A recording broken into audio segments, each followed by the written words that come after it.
بسم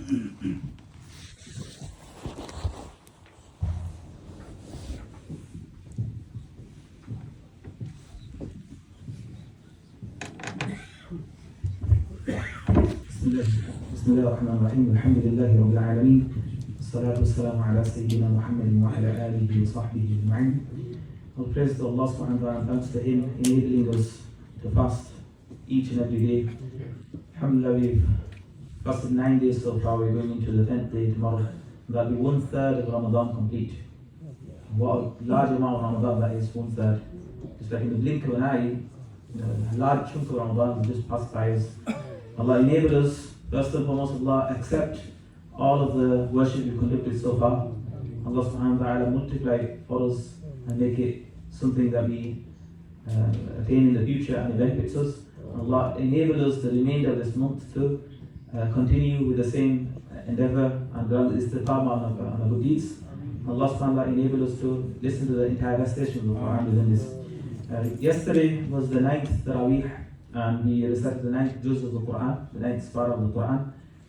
As many of you know, in the 9th juz of the Quran, you have the first ayat sajda.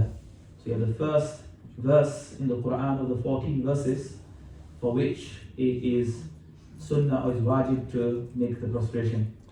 So I just wanted to quickly just talk about that. Someone actually just Maghrib time was asking me that we recited the verse but we didn't prostrate. So I just want to bring a bit of clarity for that inshallah as well.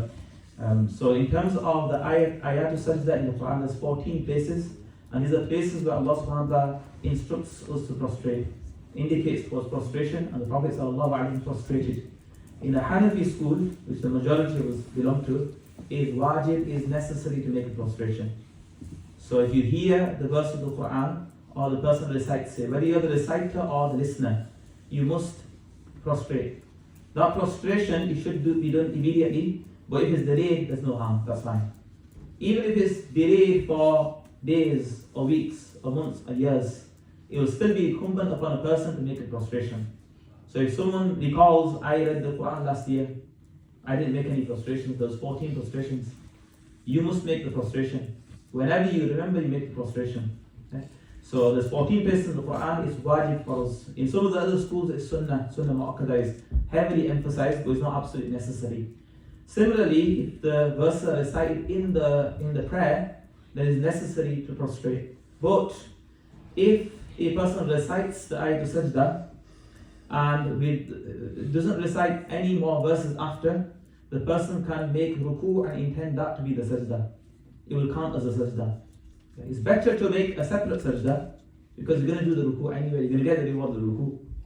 But if a person intends to do the sajda within the ruku, it's valid. As long as after that verse of sajda, the person has not recited more than 2 verses. If you recite 1 more verse, you can still do that. 2 more verses, you can still do that. 3 will be too much. Remember I talked about number 3. 3 is too much. 3 is a large amount, it's too much. There's a gap now, separation, then you can't do that.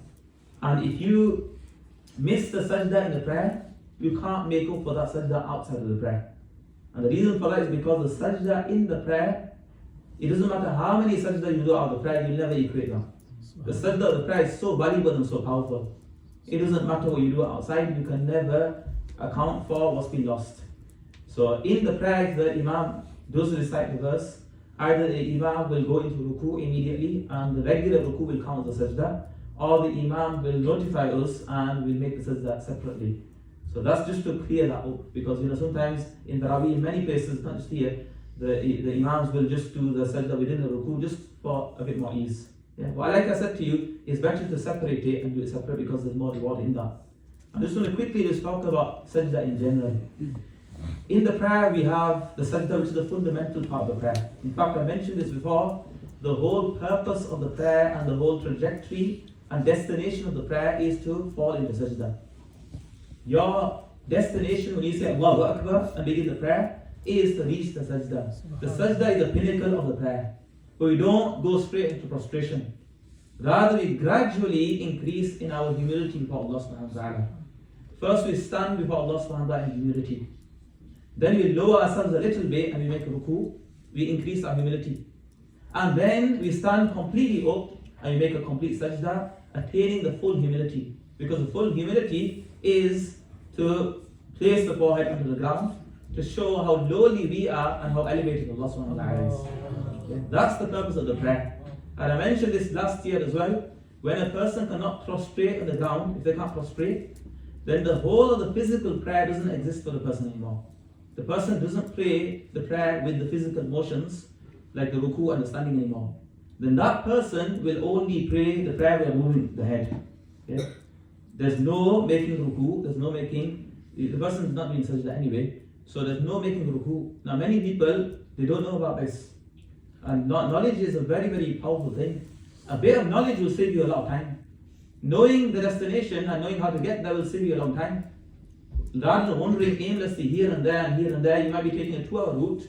Another person says to you, it's only 20 minutes. Right? How thankful should you be for that person who tells you it's only a 20-minute route?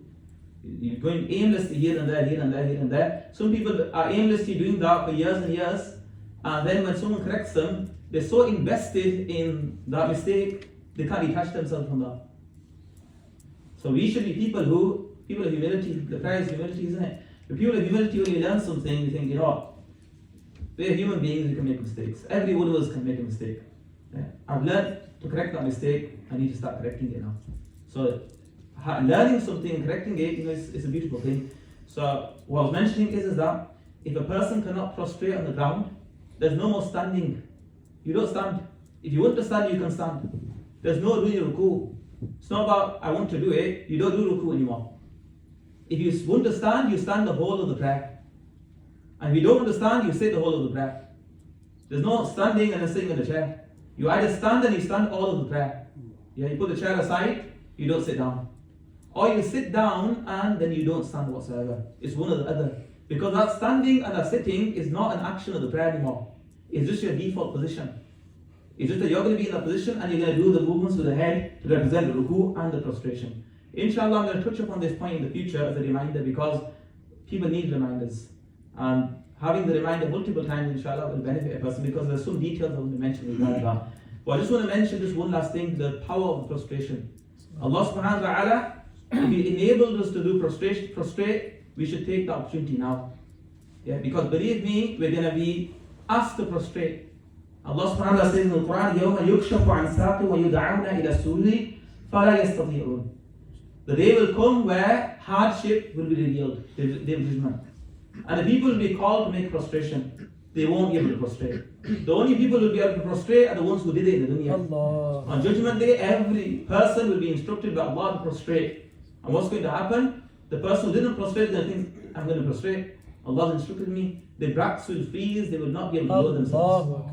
Because they didn't do it in the dunya. Yeah? Allah will not give them the honor to prostrate on judgment day. خَاشِعَةً أَبْصَارُهُمْ تَرْهَقُهُمْ ذِلَّةٌ. Their eyes will be lowered out of shame. They will feel shame in their faces and their bodies that their eyes will be lowered. They won't dare to look up. And they will be covered in disgrace. وَقَدْ كَانُوا يُدْعَوْنَ إِلَى السُّجُودِ وَهُمْ سَالِمُونَ. They used to be told to prostrate and they were fine. This day, they're not going to get the opportunity. They didn't prostrate before, no opportunity for you on judgment day.